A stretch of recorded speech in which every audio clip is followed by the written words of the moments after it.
शिव का स्मरण करो। पूर्णिमा के दिन चावल का एक आखा दाना जानते हो, पूरा खंडित चावल नहीं, कितना चावल, एक दाना चावल का शंकर भगवान के शिवलिंग पर समर्पित करिए।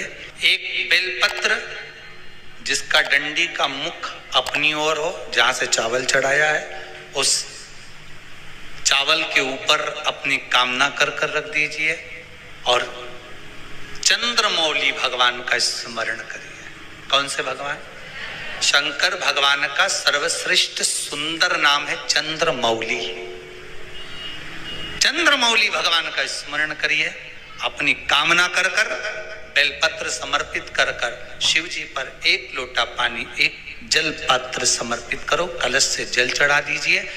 नैनों में वो जल लगाकर अपनी कामना कर वापिस घर को आइए।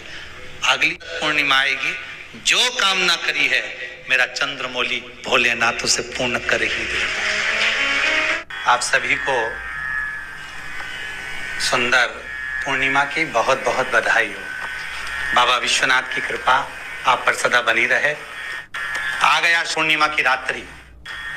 बड़े से बड़ी बीमारियां, बड़े से बड़े रोग, बड़े से बड़े कष्ट इस पूर्णिमा की रात्रि को छूट जाते हैं। दमे की बीमारी, श्वास की बीमारी, अनिद्रा की बीमारी, रात्रि को जगना, ये सारी बीमारियां पूर्णिमा की रात्रि को अगर व्यक्ति अपने जीवन को सुखमय बनाए, अपने जीवन को आनंदमय बनाए तो सब छूट सकते। पूर्णिमा की रात्रि को पीपल के पत्ते 5 लेकर उसके ऊपर खीर डालकर रात्रि को खा लेने से महाराज दमे की बीमारी, श्वास की बीमारी रुक जाती है। वो बीमारी बढ़ती नहीं है, उससे कष्ट नहीं होता। जिन बच्चों के नेत्र कमजोर होते हैं, रोशनी कमजोर होती है, पूर्णिमा के दिन रात्रि को 12 बजे भगवान चंद्रदेव का दर्शन कराइए। 5 से 7 मिनट तक नयन मिलाए चंद्रदेव के साथ और बाद में एक पीपल के पत्ते पर खीर जो चंद्र के नीचे रखी हुई है उसी खीर को चटा दीजिए। फिर चंद्र का दर्शन कराओ, फिर खीर को चटा दीजिए। महाराज नयन की ज्योति बढ़ती है, नींद नहीं आती तो निंद्रा देवी प्रवेश करती है, निंद्रा अच्छी आती है, आनंदित होता है। महाराज जिस व्यक्ति के शरीर में गांठ पड़ जाती हो, शरीर काला पड़ जाता हो, चट्टे पड़ जाते हो या दांत खाज खुजली हो जाता हो, उसके लिए भी पूर्णिमा की रात्रि को 12 बजे महाराज भगवान चंद्रदेव के लिए 21 दिए जलाए जाते हैं। उस 21 दिए की कालोच एक थाली में इकट्ठी करी जाती है। कालोच को इकट्ठी कर शरीर में गाय के घी के साथ में जहां जहां जगह पर चट्टे हैं, गांठ है, वहां लगाया जाता है। उसको 5 या 7 दिन लगाइए। उसके बाद में रोज प्रतिदिन लगाने के आधे घंटे बाद स्नान कर लीजिए, आराम लगना प्रारंभ हो जाता है। आज पूर्णिमा की रात्रि से लेकर कार्तिक पूर्णिमा की रात्रि के बीच में जो दामोदर भगवान का, कृष्ण का, शिव का मंगल आनंद करेगा, अभिषेक करेगा, पूजन करेगा, स्मरण करेगा, उसके सारे दुख दरिद्र दूर हो जाएंगे। रात्रि को आप बड़े प्रेम से खीर बनाओ, चंद्रदेव की साक्षी में रखो, भोग लगाओ भगवान श्री हरि को। बन सके अगर लक्ष्मी की कमी है, लक्ष्मी नहीं आ रही है, व्यापार नहीं चल रहा है, तकलीफ बहुत ज्यादा है, घर में कष्ट है, कर्जा ज्यादा है, तो एक तांबे के कलश के ऊपर, तांबे के कलश में पानी भरना, कटोरी रखना, उस पे लक्ष्मी जी की मूर्ति रखना। लक्ष्मी जी की मूर्ति नहीं हो तो चांदी का सिक्का रखना। उसके सम्मुख में आप 31 दीपक घी के लंबी बाती के जला देना। महाराज एक एक कमल गट्टा उस 31 दिए के अंदर डाल देना और लक्ष्मी जी का पूजन करना, लक्ष्मी जी का स्मरण करना, खीर का भोग लगाना, पान के पत्ते पर खीर रखना, 5 पत्ते पर खीर का भोग लगाना और माता लक्ष्मी से विनती करना। सुबेरे 4 बजे तक वो रखे रहने देना, सुबह 4 बजे वो उठाना, लक्ष्मी को वापिस तिजोरी में या सिक्का हो तो उसको अलमारी में रख देना। जो खीर बनी है वो प्रसाद के रूप में सुबह 8 बजे, 10 बजे, 9 बजे जब खाना हो प्रेम से खाना। माता जो दिए लगाए हैं वो ठंडे हो गए होंगे, उनको रखे रहने देना, बाद में काम आते रहेंगे, या दिए विसर्जन करना हो तो आपकी मर्जी है। पर वो मिट्टी के दिए लगेंगे, आटे के दिए नहीं लगेंगे, मिट्टी के दीप लगाना है आपको। 31 घी के दिए लगाना है। लक्ष्मी जी का पूजन करो, कंकु, चावल, हल्दी, मोली से सब तरह से पूर्णिमा की रात्रि को सुख मिलेगा, आनंद मिलेगा, लक्ष्मी की वृद्धि होगी, कार्य सिद्धि होगी। दूसरा क्रम, पूर्णिमा के दिन आप शाम को प्रदोष काल के समय 4:30 बजे से 6 बजे के बीच में 1 लोटा पानी, उसमें 5 बेलपत्र रखकर, 1 कमलगट्टा डालकर भगवान चंद्रेश्वर महादेव के नाम से भगवान शंकर को चढ़ा दीजिए। आपकी जो कामना हो वो कामना कर चढ़ाएं, विनती करें चंद्रेश्वर महादेव को और निवेदन करें कि हमारा ये कार्य सफल हो। केवल पूर्णिमा के दिन चढ़ाइए, कार्तिक पूर्णिमा तक क्या फल मिलता है हमको जरूर बताइए। भी पूर्णिमा की रात्रि को और कार्तिक पूर्णिमा की रात्रि को गर्भवती नारी अपनी नाभि पर यदि चंद्र की दृष्टि पड़वा लेती है तो बच्चा विकलांग पैदा नहीं होता है। गर्भ से जो बालक होगा श्रेष्ठ होगा, विद्वान होगा, चतुर होगा, पढ़ने में होशियार होगा, क्योंकि ये चंद्र की किरणें जब समुद्र में उछाल ला सकती हैं तो आपके जीवन में भी तरक्की ला सकती है, उछाल ला सकती है। क्यों करा जाता है पूर्णिमा का व्रत? पूर्णिमा का व्रत करने का कारण क्या है बताइए? आप इतने सालों से कर रही हो, कई माताएं कर रही होंगी पूर्णिमा का व्रत। एक समय फलाहार करती हैं, एक समय भोजन करती हैं।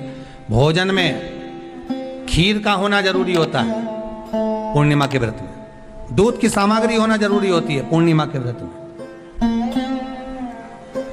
12 महीने की पूर्णिमा करो, मना नहीं है।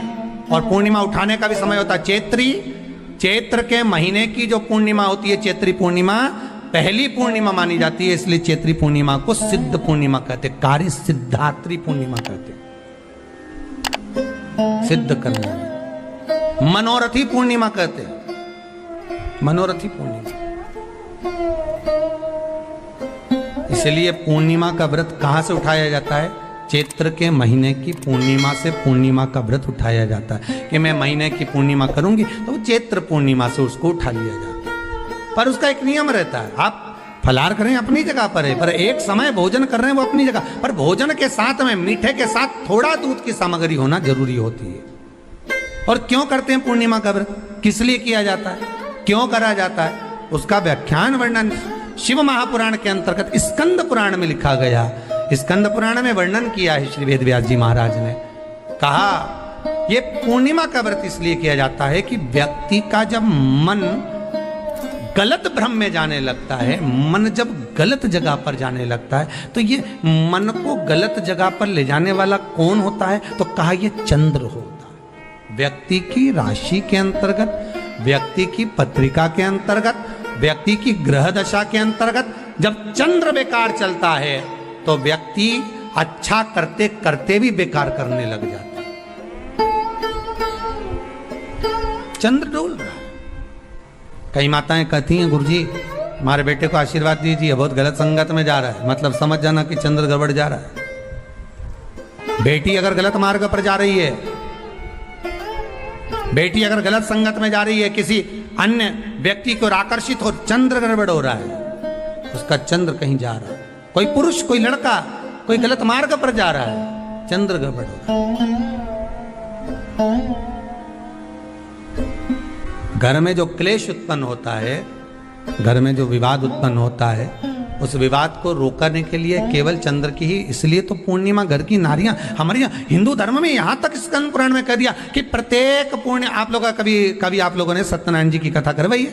जितने लोग आस्था चैनल पर कथा सुन रहे हैं, जितने लोग फेसबुक यूट्यूब पर कथा सुन रहे हैं, यूट्यूब पर कथा का श्रवण कर रहे हैं, उनने कभी सत्यनारायण की कथा करवाई होगी। तो उसमें लिखा है हर कार्तिक, हर पूर्णिमा को, हर संक्रांति को ब्राह्मण सत्यनारायण भगवान की कथा या राजा या वैश्य कथा को कराता था या बढ़िया कथा कराता। सुनी कि नहीं सुनी ये बात? सत्यनारायण भगवान की कथा में लिखा है, स्कंद पुराण के अंतर्गत जो सत्यनारायण भगवान की कथा का स्मरण किया उसमें लिखा है प्रत्येक संक्रांति पूर्णिमा को सत्यनारायण की कथा करवाने लगा और ये योनि को प्राप्त हुआ। इस योनि से छूटा, इस योनि में गया। लिखा है, सब कुछ लिखा है। अब उत्ते से समझ जाओ कि पूर्णिमा को सत्यनारायण की कथा करने का बोला, तो पूर्णिमा को सत्यनारायण की कथा का क्यों बोला? वैसे तो रोज कराओ सत्यनारायण जी की कथा, प्रतिदिन कराओ, मना नहीं है। आप क्या कोई विशेष फंक्शन है आप सत्यनारायण जी की कथा करवा, पर पूर्णिमा संक्रांति को और संक्रांति को पूर्णिमा को सत्यनारायण की कथा का स्मरण क्यों करवाया गया? क्योंकि पूर्णिमा के दिन अगर ये भगवान का व्रत रख लेगी, पूर्णिमा के दिन अगर ये खीर का प्रसाद बना लेगी, थोड़ा सा दूध की कोई सामग्री बना लेगी और भगवान को भोग लगा देगी, भले सत्यनारायण भगवान के भाव से बनाए, भले सत्यनारायण जी के निमित्तार्थ बना, पर अगर इसने सत्यनारायण भगवान के निमित्त से बना, पर पूर्णिमा के दिन अगर ये व्रत रखेगी, उपवास रखेगी या कोई सामग्री बनाकर भगवान की पूजन कर लेगी, तो इसके घर में जो अशांति है वो शांति में बदल जाएगी। इसलिए कई घरों में आज भी सत्यनारायण भगवान की पूजन हर पूर्णिमा को करती है। माता किताब लेके बैठ जाती है, तुरंत तुरंत उन्हें ऑफिस जाना, कहीं काम पे जाना, और तुरंत तुरंत उसने जल्दी जल्दी कलश रखा, कलश नहीं भी रखे तो भगवान की पूजन कर कुरा के ब्राह्मण देवता को बुला लेगी, ब्राह्मण नहीं आएंगे तो खुद कर लेगी, पर करती जरूर है। इतना सा आटा सेक लेगी, पंजेरी बनाई, सीरा बनाई, मिठाई रख दो, कुछ भी करेगी पर सत्यनारायण की कथा कर लेगी। उसका मन लग गया उसमें, मतलब पूर्णिमा को करना है, उसको करने से क्या होता है? शांति रहती, शीतलता रहती। जिसके घर में हर महीने की पूर्णिमा को खीर बनती हो, ध्यान दीजिएगा, बहुत सुंदर संवाद चल रहा है, बहुत ध्यान देने वाली बात है। प्रत्येक महीने की पूर्णिमा को जिसके घर में दूध की सामग्री बनती हो, दूध की सामग्री तैयार होती हो, खीर प्रसाद तैयार होता हो, उसके घर में कभी क्लेश नहीं हो सकता। चाहे सास बहू एक दूसरे के सामने वो कहे ना, वो सांप और नेवले की लड़ाई क्यों ना, फिर भी शांति हो जाती है। पर प्रत्येक महीने की पूर्णिमा होना चाहिए। ये नहीं कि तुमने एक महीने की पूर्णिमा पे बना लिया और दूसरे महीने की पूर्णिमा को गायब कर दिया। फिर किसी ने कह दिया आज चूरमा तो बन रहा है, दाल बाटी तो बन रही है चूरमे के साथ में, लड्डू बन रहे हैं, तो काय को खीर बना रही हो? तो तुमने अब वो खीर प्रसाद।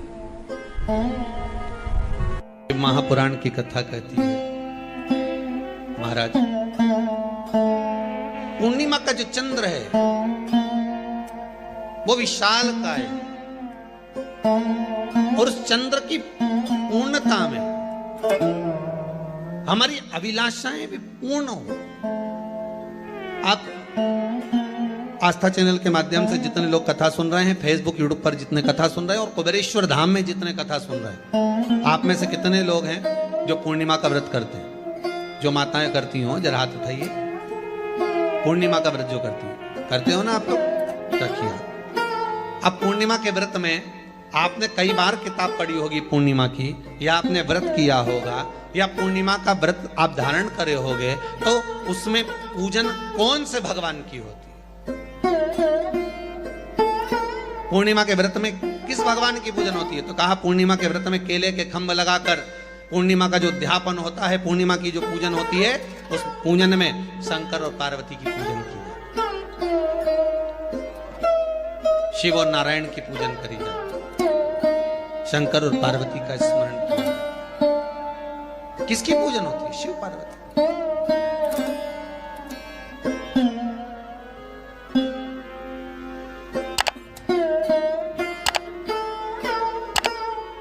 क्यों शंकर और पार्वती का पूजन क्यों करा जाता है पूर्णिमा के व्रत में? क्योंकि शिव और माता पार्वती ही केवल एक ऐसे हैं जिन्होंने अपूर्ण लक्ष्मी को भी पूर्ण बना दिया था। किसको पूर्ण बनाया है?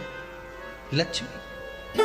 शरद पूर्णिमा के दिन अगर आप शंकर भगवान को एक लोटा पानी अगर शिव को समर्पित कर रहे हो, श्वेत पुष्प को रखकर शंकर जी के ऊपर सफेद फूल को चढ़ाकर अगर एक लोटा जल भी, एक पात्र जल भी शंकर को समर्पित कर रहे हो, तो ये लक्ष्मी के लिए ही तो कर रहे हो। और कौन सी लक्ष्मी? पूर्ण लक्ष्मी।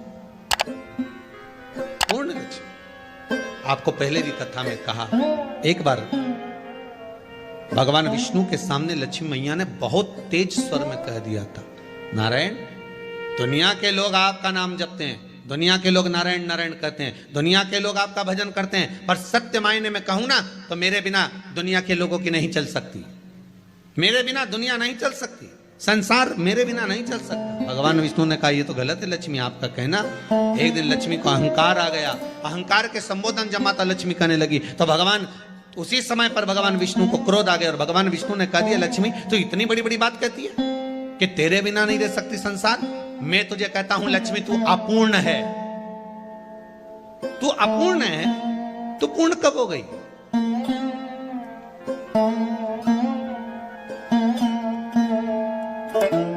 तेरी पूर्णता कहां हो गई?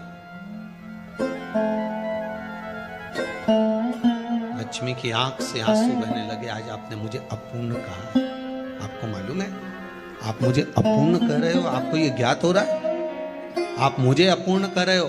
भगवान कहते हैं हाँ लक्ष्मी मैंने तुझे अपूर्ण कहा। अपूर्णता का मतलब आप जानते हो ना? भगवान कहते हैं लक्ष्मी मैं सब जानता हूं। लक्ष्मी रोती हुई माता सरस्वती के पास पहुंच गई। सरस्वती ने पूछा क्या बात है लक्ष्मी, क्यों रो रही हो? लक्ष्मी जी ने कहा क्या बताऊं सखी, मेरे पति ने आज मुझे अपूर्ण कह दिया। तो क्यों रो रही है तू? अपूर्ण अगर कह दिया, पति ने ही तो कहा है ना, तो क्यों रोना? चल मेरे साथ। और सरस्वती मैया माता लक्ष्मी को लेकर सीधे पहुंच गई माता पार्वती के यहाँ। माता पार्वती के यहाँ जब पहुंची, माता पार्वती ने लक्ष्मी जी को देखा और सरस्वती को देखा तो पूछा कि बात क्या है, क्या हो गया ऐसा, क्या हुआ, क्या है ऐसा जो तुम दोनों आज मेरे पास में आई? क्या हुआ? पार्वती जी कुछ बोलती, शिव जी का ध्यान माता सरस्वती की ओर और लक्ष्मी की ओर गया और भगवान शंकर जान गए कि आज भगवान नारायण ने लक्ष्मी जी को अपूर्ण कहा है। अब देखें माता पार्वती क्या कर सकती है, इसको पूर्ण बनाने के लिए करेगी क्या? क्या हुआ? माता सरस्वती जी बोली लक्ष्मी को अपूर्ण कर दिया। अपूर्ण कर दिया? हाँ, तो क्या सोचना उसके लिए, इसको मैं अभी पूर्ण बना देती हूं। माता जगत जननी पार्वती ने गोदी में विराजमान गणेश जी को उठाया और उठाकर लक्ष्मी जी की गोद में दे दिया। ले लक्ष्मी, आज से तो पूर्ण हो गई। लक्ष्मी आज से तो पूर्ण। गोदी में जब तक संतान नहीं है तो नारी को लोग अपूर्ण समझते हैं, पर माता पार्वती जी ने संपूर्ण ब्रह्मांड में एक सिद्धता प्रदान कर दी कि अपने गोदी के लाल को, अपने गोदी के पुत्र को माता ने लक्ष्मी की गोद में देकर लक्ष्मी को पूर्ण बनाया। वो दिन कौन सा था? यही शरद पूर्णिमा का दिन था। कौन सा दिन? आवाज पकड़ हुआ। यही शरद पूर्णिमा का दिन था। शरद पूर्णिमा का दिन लक्ष्मी को पूर्ण करने का दिन।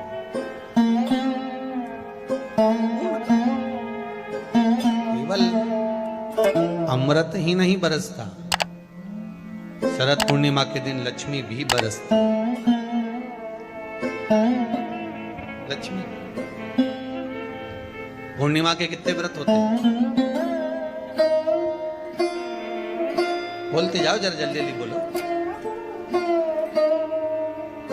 पूर्णिमा के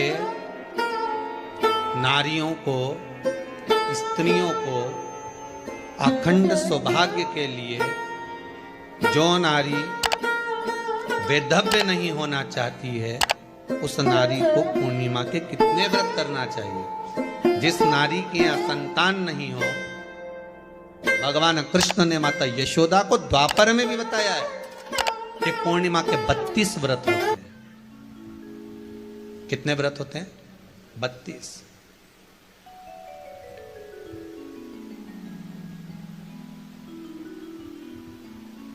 स्वयं भगवान कृष्ण यशोदा रानी को, माता यशोदा जी को भी बता रहे हैं 32 व्रत। अब आपको किसी ने बता दिया होगा कि 8 कर लो, 7 कर लो, 6 कर लो, 12 कर लो, इसलिए आपने बोला कि 12 कर लीजिए, 32 कर लीजिए। अरे यहां तो द्वापर की कथा भी कहती है। यशोदा जी ने एक बार भगवान कृष्ण को रोक कर कह दिया, ए कन्हैया रुको। कन्हैया बोले बोलो माँ क्या बात है? कन्हैया जरा रुकिए, इधर आओ जरा। भगवान कृष्ण आए हाँ माँ बोलिए। किस जगह का प्रसंग है ये? जिस समय पर राधा रानी कुरुक्षेत्र में नंद बाबा और यशोदा जी को लेकर कुरुक्षेत्र के कुंड में ब्रह्म सरोवर में स्नान कराने के लिए लेकर जाती है, ग्रहण का समय पर। और जब भगवान कृष्ण उस कुरुक्षेत्र के उस सरोवर में स्नान करने आते हैं, तब यशोदा जी ने अपने लाला से प्रश्न किया है,